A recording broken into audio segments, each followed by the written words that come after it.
একটু দয়া করবেন, উল্টে দেবো আমরা। মাত্র 21 লাখের খেলা, কোন শক্তি রুখতে পারবে না। 26-এ বিজেপি সরকার। আমরা কত? 2,33,27,000। ওরা কত?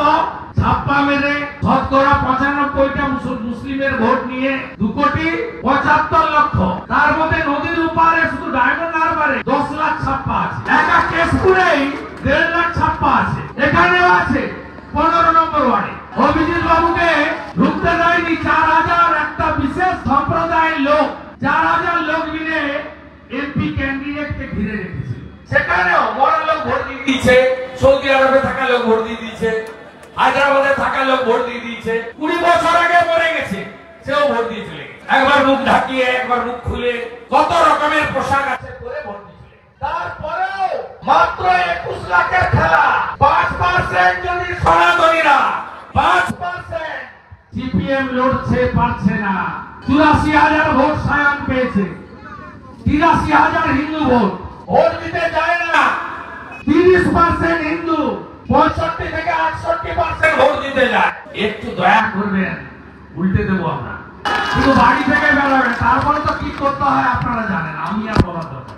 মহারাষ্ট্রতে 19-এ ভোট পড়েছিল 61%, এবারে পড়েছে 66%। কামাল হয়ে গেছে। দিল্লিতে 10% লোক বাড়তি বাড়ি থেকে বেরিয়েছে, তাতেই ঝাঁটা সাফ। 25-এ গেছে কেজরিওয়াল, 26-এ যাবে ঝাঁটা গেছে। একল ঘেটিয়ে বিদায় করতে হবে। दिल्ली का जीत हमारी है, 26 बंगाल का बारी है। আজকে হলদিয়াতে মাননীয় বিরোধী দলনেতা শুভেন্দু অধিকারীর একটা সভা ছিল। এই হলদিয়া, যেখানকার বিজেপি বিধায়ক ছিলেন তাপসী মণ্ডল, কিছুদিন আগেই তৃণমূল কংগ্রেসে যোগদান করেছেন এবং তৃণমূল বলছে তো শুভেন্দু করে ভাঙন ধরিয়ে দিয়েছি, একদম হই হই রই রই ব্যাপার। কিন্তু সেই হলদিয়াতেও শুভেন্দু অধিকারীর সভা করতে, বিজেপির সভা করতে অনেক কাঠখড় পোড়াতে হয়েছে। শেষ পর্যন্ত ওই পুলিশ প্রশাসনের বাধা টপকাতে হাইকোর্টের দ্বারস্থ হতে হয়েছিল এবং হাইকোর্টের অনুমতি পেয়ে শুভেন্দু অধিকারী সেখানে সভা করেন এবং সেখানে কয়েকটা মণ্ডলের লোককে শুধু ডেকেছিলেন। পুরো হলদিয়ার যে সাংগঠনিক জেলা ফেলা এসব ব্যাপার আছে সেখান থেকেও লোক ডাকেননি, কিন্তু একটা বিশাল সমাবেশ হয়েছে, প্রচুর লোক হয়েছে, দেখতেই পাচ্ছেন সেখানে কিন্তু হয়েছিল। এবং শুভেন্দু অধিকারী সেই সভা থেকে পরিষ্কারভাবে বললেন যে 21 লাখের খেলা, মাত্র 21 লাখের খেলা। এবার এইটার পর অনেকেই আমাকে প্রশ্নটা করছেন, অনেকেই এই ভিডিওটা পাঠিয়েছেন এবং তারপর আমাকে প্রশ্ন করছেন যে শুভেন্দুবাবু 21 লাখের খেলা, 21 লাখের খেলা কেন বলছেন? যদি আমি পশ্চিমবঙ্গের 2024-এর লোকসভা নির্বাচন দেখি, তাহলে সেখানে কি দেখা যাচ্ছে? সেখানে দেখা যাচ্ছে যে 29টা আসন পেয়েছে, 42টার মধ্যে 29টা আসন পেয়েছে তৃণমূল কংগ্রেস, একটা কংগ্রেস, আর 12টা মাত্র পেয়েছে বিজেপি। অনেকটা ডিফারেন্স। আবার যদি 2021-এর নির্বাচন দেখি, সেখানেও আমরা দেখছি 216টা আসন পেয়েছে তৃণমূল কংগ্রেস, একটা আইএসএফ, যে আইএসএফ আবার তৃণমূল যাবো করছে। 77টা মাত্র আসন ছিল বিজেপির এবং সেখান থেকে কমতে কমতে কমতে আজকে 65 হয়েছে। এবং যেরকম যাচ্ছে, যেরকম সাংগঠনিক অবস্থা রয়েছে, সবাই মিলে যেরকম ক্ষিপ্ত হয়ে রয়েছে, তাতে খুব বেশি হলে 25-30টা আসন পাবে। সেখানে শুভেন্দু অধিকারী বলছেন মাত্র 21 লাখের খেলা, 21 লাখ ভোট এদিক ওদিক হলেই এই রাজ্যে বিজেপি সরকার গড়বে এবং 2026-এ বিজেপি সরকার গড়ছেই, কোনো শক্তি আটকাতে পারবে না। এটা কি শুভেন্দুবাবু শুধুমাত্র আবেগের জায়গা থেকে বলছেন? এটা কি শুভেন্দুবাবু শুধুমাত্র নিজের দলের কর্মী সমর্থকদের উজ্জীবিত করার জন্য বলছেন, না এর কোনো রকম কোনো বাস্তব ভিত্তি আছে? দেখুন, শুভেন্দু অধিকারী কোনো কাঁচা পলিটিশিয়ান নয়, সুতরাং তিনি যখন কোনো কথা বলছেন সেটার পিছনে নিখুঁত অঙ্ক রয়েছে এবং সেই জন্যই তিনি বলছেন 21 লাখের খেলা। সত্যি 21 লাখ ভোট যদি তৃণমূলের বাক্স থেকে বেরিয়ে যায়, তাহলেই কিন্তু এই রাজ্যের পট পরিবর্তন হয়ে যাবে। কিভাবে? শুভেন্দুবাবু যে হিসেবটা করেছেন সেই নিখুঁত অঙ্কটা আপনাদের একটু দেখায়। দেখুন, বর্তমানে মানে আমি 2024-এর লোকসভা নির্বাচনের হিসেব দেখাচ্ছি। তৃণমূল কংগ্রেস ভোট পেয়েছে 2,75,00,000 আর বিজেপি ভোট পেয়েছে 2,33,00,000।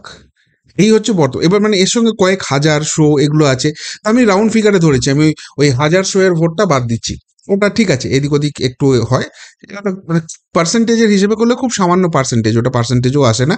সেই জন্য যদি রাউন্ড ফিগারে ধরেন, তৃণমূলের ভোট 2,75,00,000, বিজেপির হচ্ছে 2,33,00,000, 33,27,000 সামথিং ভোট আছে, তো এই 27,000টা আমি বিজেপির বাদ দিলাম। তাহলে দুটো দলের বর্তমান ভোটের যে ডিফারেন্স, আসনের ডিফারেন্স অনেকটা, 29টা আর 12টা 17টা লোকসভা, এবং 17টা লোকসভা মানে যদি তাকে আমি বিধানসভা দিয়ে গুণ করি, এক একটা লোকসভায় 7টা করে বিধানসভা আছে, 7 17 119, 119টা বিধানসভার ডিফারেন্স এমনি দেখে মনে হবে, কিন্তু ভোটের ডিফারেন্স কত দুটো দলের মধ্যে? মাত্র 42 লাখের। এবার শুভেন্দুবাবু যে বলছেন মাত্র 21 লাখের খেলা, তার মানে 21 লাখ ভোট তৃণমূল থেকে যদি বেরিয়ে যায় আর সেই 21 লাখ ভোট যদি বিজেপি পেয়ে যায়, কি করে হবে, আদৌ সম্ভব কিনা সেটা আলাদা প্রশ্ন। কিন্তু শুভেন্দুবাবু জোর দিচ্ছেন যে 21 লাখের খেলা, তাহলে সেই 21 লাখ ভোট যদি তৃণমূলের বাক্স থেকে বেরিয়ে যায়, তৃণমূলের ভোট দাঁড়াবে কমে 2,56,00,000 এবং বিজেপির ভোট দাঁড়াবে 2,56,00,000। দুটো দলই একদম সমান সমান জায়গায় চলে এসেছে, অর্থাৎ দুটো দলের ব্যবধান কার্যত শূন্য হয়ে গেছে। তাহলে আপনি বলবেন তো টাই হয়ে গেছে, না টাই হয়ে যায়নি। যদি এটা সত্যিই হয়, শুভেন্দুবাবু যে 180টা আসনের হিসেব দিয়েছেন না, সেটা অ্যাচিভ করা সম্ভব। কিভাবে কিভাবে সেই জায়গাটা আমি আপনাদের বলছি। পরের স্লাইডটাতে দেখুন, পশ্চিমবঙ্গে 294টা বিধানসভা আছে। এখন দুটো দলই 2,56,00,000 2,56,00,000 করে ভোট পেয়েছে। তো রাউন্ড ফিগারে করলে যে ভোটটা পড়ে তাতে ওই 42.5 43-এর কাছাকাছি। আমি ধরছি দুটো দলেরই পার্সেন্টেজ সমান, 42% 42%। সেটা 42.5ও হতে পারে, ওই 42.7 এরকম একটা পার্সেন্টেজ আসছে। আবারও ওই ডেসিমেলটাকে আমি বাদ দিচ্ছি, আমি রাউন্ড ফিগার ধরছি। 294টা বিধানসভায় তৃণমূলের ভোট দাঁড়াচ্ছে 42%, বিজেপিরও ভোট দাঁড়াচ্ছে 42%। এবার পশ্চিমবঙ্গে 85টা এরকম বিধানসভা আছে যেখানে সংখ্যালঘুরাই সংখ্যাগুরু, অর্থাৎ সেখানে সংখ্যালঘু বলা হচ্ছে বটে, কিন্তু তারাই হচ্ছে মেন ভোটার, তাদের পার্সেন্টেজটাই সব থেকে বেশি। সেটা 32% থেকে শুরু হচ্ছে, 90% অব্দি আছে। এরকম বিধানসভার সংখ্যা হচ্ছে 85। এবার যেখানে 32% সংখ্যালঘু ভোট আছে, তারা তো একদম একদিক থেকে তৃণমূল কংগ্রেসকে ভোট দেবে। আমি এখানে কোনো জাল ভোটের হিসাব ধরছি না, এখানে জাল ভোটের একটা হিসেবের বড় অঙ্ক হবে। কেননা ওই যখনই বলেছে এপিক কার্ড আর আধার কার্ড যোগ করা হবে, ভোটার কার্ড আর আধার কার্ড যোগ করে দেওয়া হবে, বায়োমেট্রিক দিয়ে ভোট হবে, বস্তা বস্তা এপিক কার্ড ভোটার কার্ড পাওয়া যাচ্ছে, তাদের সেগুলো সবাই জানে। আমি সেইগুলোর হিসেবে যাচ্ছি না, যে হিসেবটা আছে, জল মিশিয়ে হোক, জাল ভোট করে হোক, ছাপ্পা দিয়ে হোক, যেভাবে হোক, যে ভোটটা আছে সেই ভোটটার হিসেব করছি। দুটো দলই 42% দাঁড়িয়ে আছে। কিন্তু ওই 85টা যে বিধানসভা আছে, সেখানে তৃণমূল মিনিমাম ভোট পাবে 55%, ম্যাক্সিমাম ভোট পাবে 90%। যেখানে 90% সংখ্যালঘু রয়েছে, সেই আসনে তৃণমূল 90% ভোট পাবে। এবং সেই জায়গা থেকে যদি এই 85টা বিধানসভার অ্যাভারেজ দেখেন, তৃণমূল অন্তত 60% ভোট পাবে। আর যেহেতু সেখানে সংখ্যালঘুর সংখ্যা বেশি, সুতরাং বিজেপি খুব একটা বেশি ভোট পাবে না, তারা 12% 15% 18% ম্যাক্সিমাম ভোট পাবে। তো আমি বিজেপির অ্যাভারেজ ভোট ধরছি 15% এই 85টা বিধানসভায়। 294টার মধ্যে 85টা বিধানসভা থাকবে যেখানে তৃণমূল পাবে 60% ভোট আর বিজেপি পাবে 15% ভোট। কিন্তু যদি 294টা বিধানসভার হিসেব করা যায়, তাহলে দুটো দলই সমান সমান ভোট পেয়েছে, মানে 42-42 পেয়েছে। তার মানে বাকি যে 209টা বিধানসভা থাকছে, তৃণমূল অলরেডি 85টা বিধানসভায় 60% অ্যাভারেজ ভোট পেয়ে গেছে।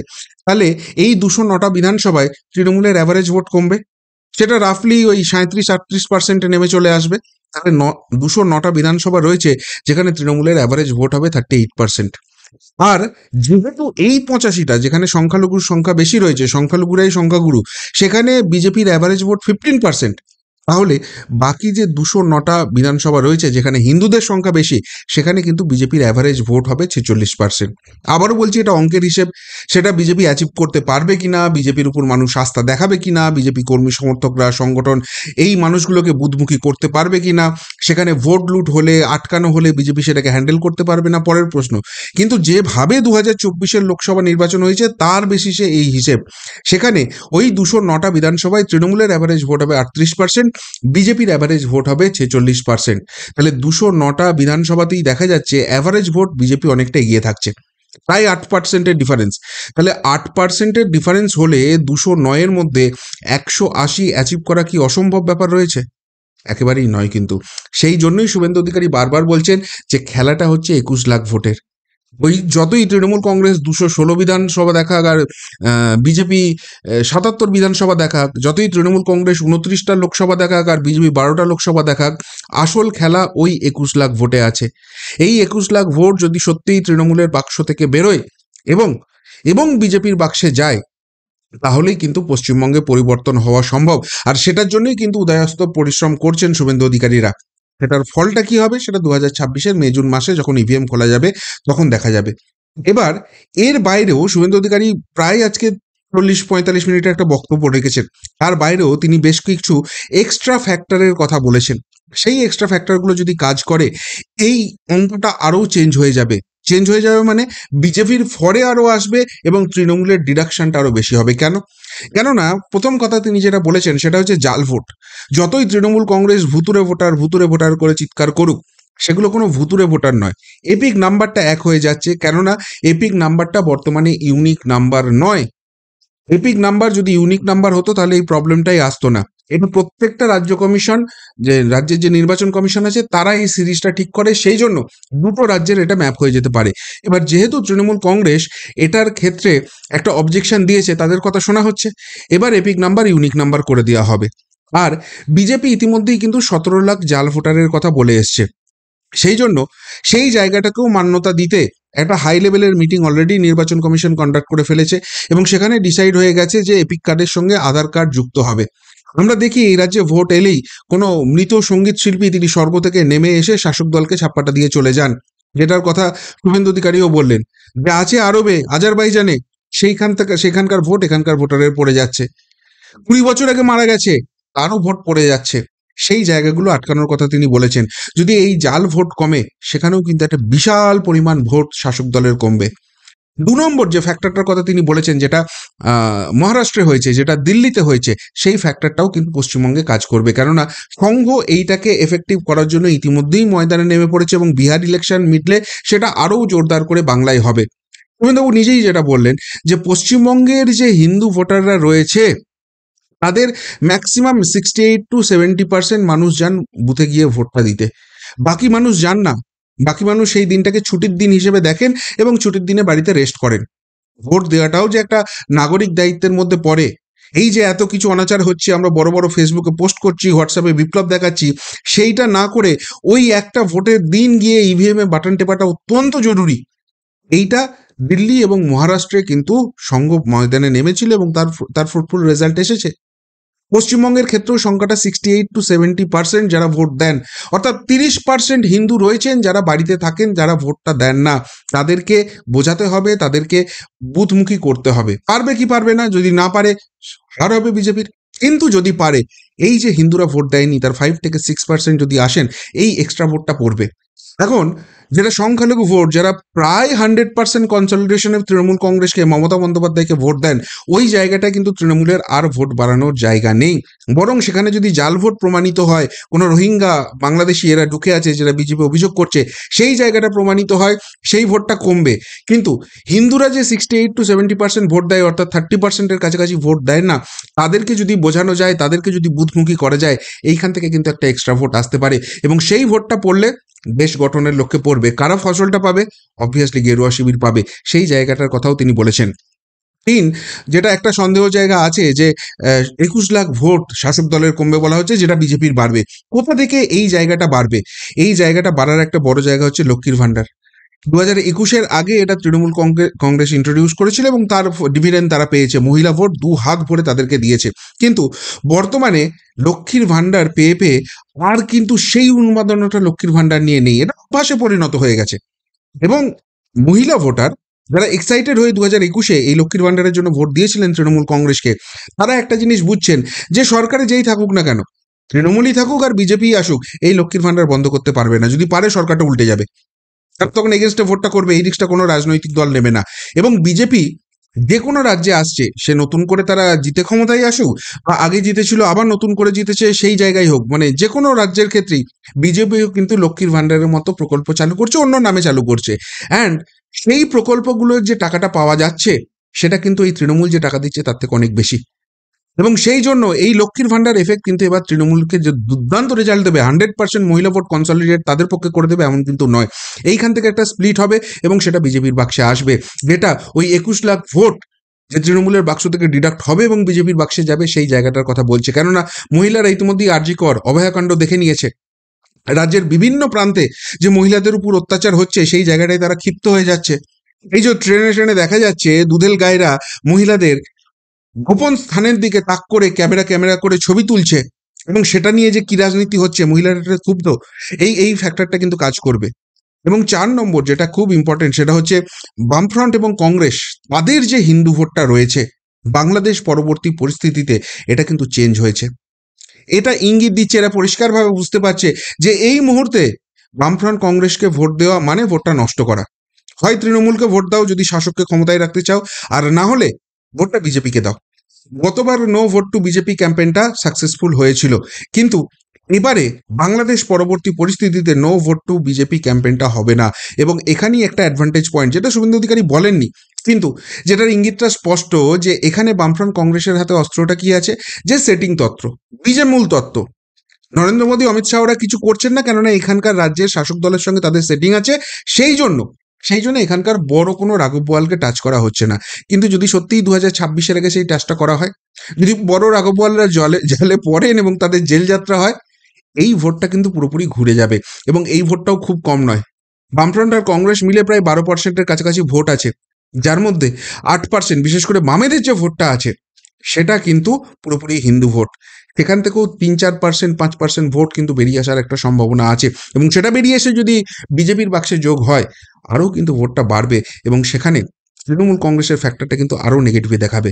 ফলে এই যে 21 লক্ষের হিসেব শুভেন্দু অধিকারী দিচ্ছেন, এই 21 লক্ষ ভোট যদি তৃণমূলের বাক্স থেকে বেরোয় এবং সেটা বিজেপির বাক্সে যায়, এই রাজ্যে 2026-এ পরিবর্তন নিশ্চিত। কিন্তু সেটা করতে না পারলে না, কপালে দুঃখ আছে, আবারও ওই ভালো খেলিয়া পরাজিত হইলাম 21-এর রিপিট টেলিকাস্ট হবে। সেটা পারবেন কি পারবেন না সেটা শুভেন্দু অধিকারীদের দায়িত্ব, কিন্তু গণিতের ফ্যাক্টর বলছে 21 লক্ষর যদি এদিক ওদিক হয়, পশ্চিমবঙ্গের ক্ষমতাও এদিক ওদিক হয়ে যাবে। সেই কথাটাই আজকে হলদিয়ার সভা থেকে শুভেন্দু অধিকারী বলেছেন। আপনাদের কি মনে হয় সত্যিই এই 21 লাখ এফেক্ট কাজ করবে? এবং 21 লাখ ভোট যেটা শুভেন্দু অধিকারী টার্গেট করছেন তৃণমূলের অংশ থেকে বার করে বিজেপির বাক্সে নিয়ে আসার, সেটাতে কি সাকসেসফুল হবেন? এবং যদি হন, সত্যি কি পশ্চিমবঙ্গে পরিবর্তন হবে? উত্তরটা অবশ্যই কমেন্ট বক্সে কমেন্ট করে জানাবেন। এমনকার মতো এখানেই শেষ করলাম, ফেরত আসছি নতুন প্রতিবেদন নিয়ে খুব তাড়াতাড়ি। ভালো থাকবেন, সাথে থাকবেন, পাশে থাকবেন। নমস্কার।